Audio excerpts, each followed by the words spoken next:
Hello, Hi, I'm Dionis. I'm Brittany. Nice to meet you. You too. So, Brittany, what brings you to therapy? I'm not really sure. I'm just feeling a little down, maybe a little off.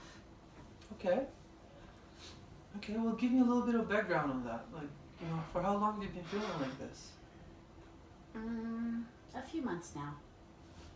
I feel, I'm not overly depressed, just not my normal self.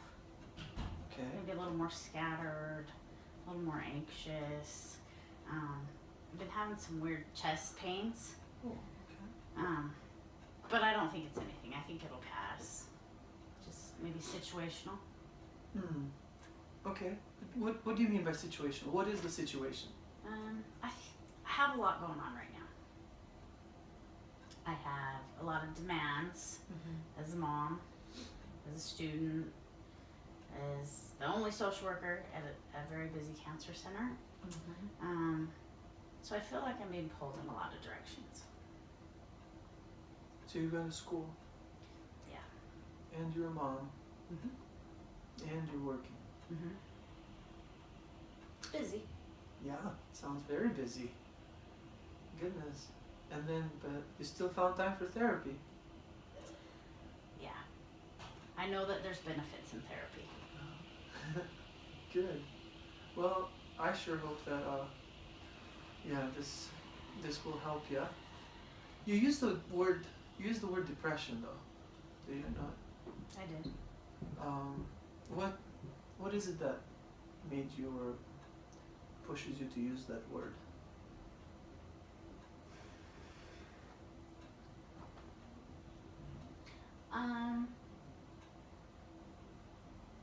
I think I'm tired of feeling sad. Maybe not my normal happy-go-lucky self. So maybe depressed isn't exactly the right word. Maybe just a little down. Just feeling a little... Just off. Like you're spread a little thin maybe? So tell me, what does on, if this is what off looks like, what does on look like? I'm happy, I'm carefree, no stress, downtime. I want to spend time with my son that's at home and converse and not be annoyed when he has to tell me how his day is. I enjoy work and my coworkers. There's downtime, there's time to relax. When was the last time that you had time to relax? I don't really honestly remember. It's been a while, huh? Years, probably. Really? Wow. Yeah. Tell me more about you and your son. His name is Gus. He is a freshman. Good kid. High school? Yes. Good kid.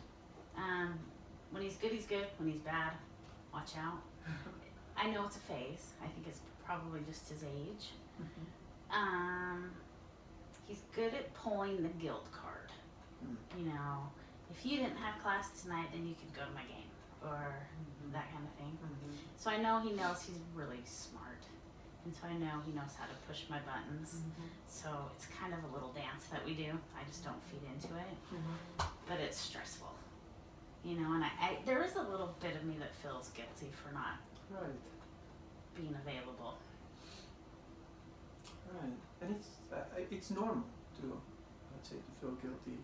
And at the same time, it says how much you value the relationship with your son. Oh yeah, I So, love it. Yeah, so I can see how this is hard.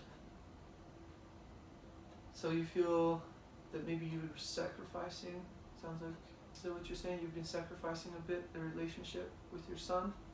Maybe a little bit. For maybe work and school? Maybe Is a that, little bit. if you'd have to choose between work and school, what is the biggest stressor? Oh. School, hands School. down. Why is that? It's very time consuming. and I tend to want to do things well. I don't like to do things half-assed. So I want to be on top of it all the time, and with daily responsibilities, it's very hard to stay on top of it. So you have this need to do everything just... Is perfect a good word to use? Yeah. Or no? Yeah? Yeah, I think I have high expectations of myself. And so when I don't meet those, I'm pretty hard on myself. Do you have the same expectations? So you have the same expectations with your son as well? With the relationship? No, it's just me. Okay. Nope. So you want to be a perfect student. Do you want to... am I safe to assume that you want to be the perfect mom? I think I'm a pretty good mom. I don't question that. That's always come very easily to me. And although I get annoyed, I don't think I let on to my kids that I'm annoyed. It's just kind of like keep it all inside, and then I need that downtime myself after they're away. Does that make sense? Yeah, it does make sense. Yeah. No, I don't question my parenting skills at all. Okay. That's one area I know I can. You know that you're good. You just want to be just as good in school. Yes. Okay. And work. And at the cancer center. Have you been doing well at work? Better. I think there for a while it was a little rocky because there were so many balls up in the air and I was juggling. I just couldn't keep it all straight. And I think I know now what might have contributed to my scatterbrainness, among the other things we've talked about. So I feel like I'm getting my feet under me again, but I'm still just off. It's a little bit off and stuff. Okay. So, what I'm curious is, how does your thought process look throughout the day? What do your thoughts look like throughout the day? In terms of? In terms of just about your life, just in general. Because you said that you feel stressed because you have this and that and that. You wake up in the morning, what is the first thing that you think about? What I have to get done that day. Okay. Work-wise and school-wise, so all of these, so you wake up and the first thing is work on one side and school on the other side. Okay.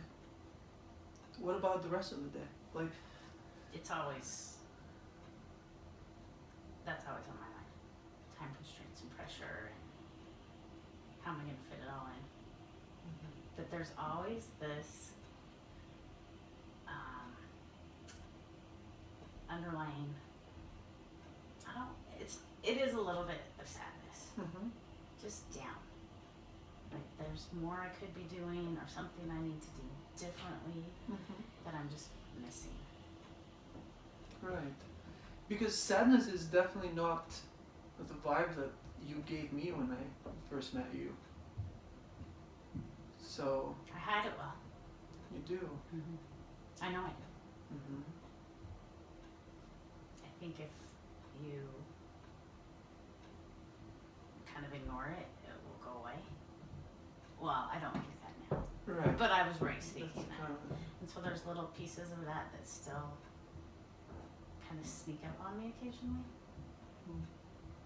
And I don't always like to talk about myself, you know? I'm very introspective, and I think I know what's going on in my head.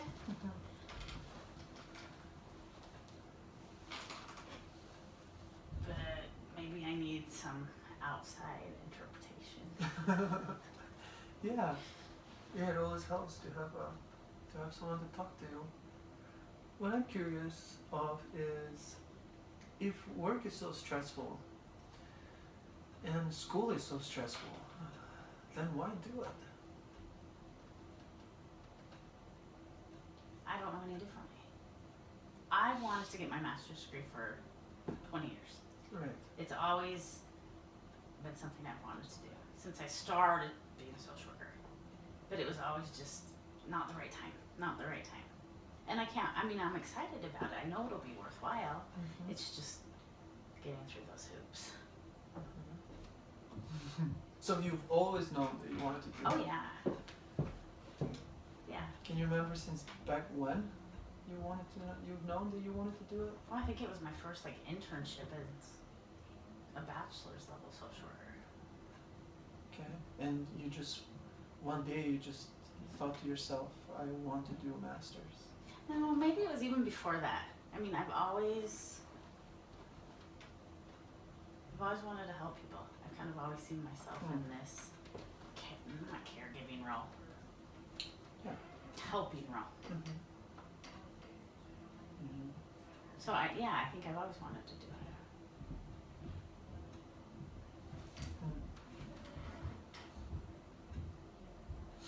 You know what I'm thinking is, I'm thinking of, have you ever heard that analogy with the empty glass? Have you ever heard that? No.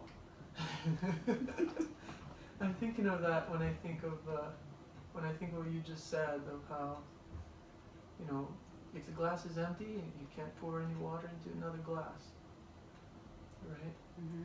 So what I'm thinking is that maybe right now you're feeling a little empty. It sounds like you're feeling a little empty, and at the same time, Yes. you're trying to help your son. You're trying to help people at work. You're the only social worker. You mentioned that, but your glass is a little empty. You know, there isn't much to share. Right? I think that is a very accurate assessment. Yeah, well, I'm just trying to figure out, help me understand the incentive behind all this sacrifice that you're making. Because, right, do you agree that maybe you are sacrificing? A little bit, yeah. Right? Yeah. But overall, I think the benefits outweigh the hardships. What are the benefits? I'm going to have a master's degree. I'm going to have that N, that C behind my name. Right. Yeah. What else? So there's always, I think personally speaking, there's just that, look what I did, you know? As a kid, it was always kind of imparted on me, being the older of two children, that I would go to law school. And I would inherit my father's law practice, and it was just no questions asked. I mean, this is what will happen, okay?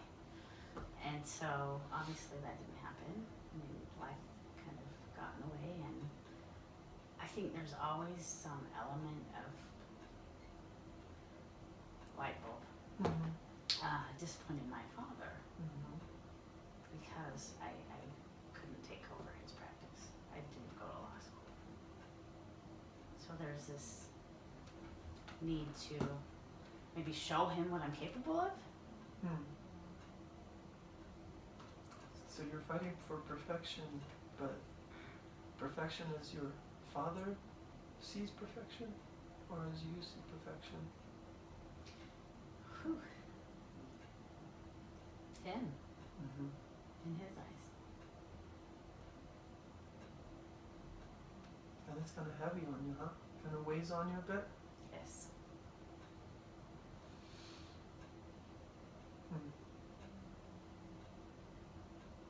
Yeah. There you go. That was good, right? We got something good going there. That was good. Wasn't expecting that. Yeah. I know. Parent-child relationship. It's always. It really defines our lives. Many times about different aspects. So. Yeah. Well. Let's see. How about, with everything that we've talked about today, we keep this in mind, Okay. especially the concept of perfection, and maybe something you can think of throughout the week until we see each other again is maybe think of what perfection looks like to you. Try to completely remove yourself from your upbringing and just look at the Brittany who Brittany is now and what Brittany values. It's frightening. As frightening as it can be, think of how you would define perfection. Okay. Would perfection to you look more like, having more time with your son, or just whatever perfection might look like to you. Okay. Okay? And then when we meet next time, we'll go from there. All right. Sounds good. All right?